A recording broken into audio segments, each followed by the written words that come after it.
បះបោររបបប្រជាជនកម្ពុជាឆ្នាំ 1886 ដោយបានមើលឃើញថាកិច្ចព្រមព្រៀងឆ្នាំ 1884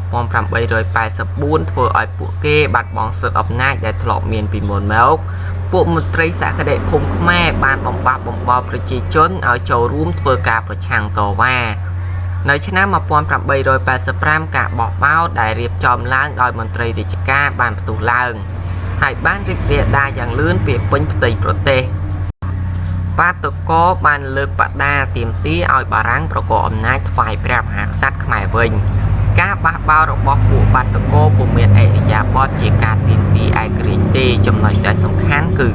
គេទាមទារឲ្យបារាំងដកអំណាចគ្រប់គ្រងដោយផ្ទាល់របស់ខ្លួនចេញពីប្រព័ន្ធរដ្ឋបាលខ្មែរដោយមិនចង់ឲ្យមានការបះបោរនេះប្រែក្លាយជាការបះបោរទាមទារឯករាជ្យជាតិបារាំងបានសម្របសម្រួលនឹងមន្ត្រីរាជការដើម្បីធ្វើការចរចារកដំណោះស្រាយ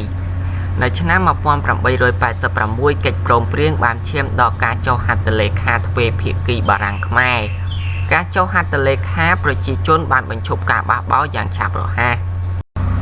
ដោយអាស្រ័យនឹងកិច្ចព្រមព្រៀងឆ្នាំ 1886 ព្រះមហាក្សត្រនិងមន្ត្រីរាជការខ្មែរបានទទួលមកវិញនូវតួនាទីក្នុងរដ្ឋបាលចាប់ពីថ្ងៃទី 1 ខែមករាឆ្នាំ 1887 ប្រព័ន្ធរដ្ឋបាលកម្ពុជាត្រូវបានស្ដារឡើងវិញ Résidence Supérieure បារាំងនៅក្នុងប្រទេសកម្ពុជាបានបន្តការងារជាទីប្រឹក្សាព្រះមហាក្សត្រខ្មែរដូចមុនដដែលដូច្នេះការពន់ពងរបស់បារាំងដើម្បីកែប្រែសង្គមខ្មែរពីសង្គមប្រពៃណីទំនៀមទម្លាប់ឲ្យទៅជាសង្គមមួយដែលមានការបែងចែកផលិតកម្មមូលធននិយមប្រព័ន្ធទីផ្សារសេរីបានទទួលបរាជ័យជាលើកទី 2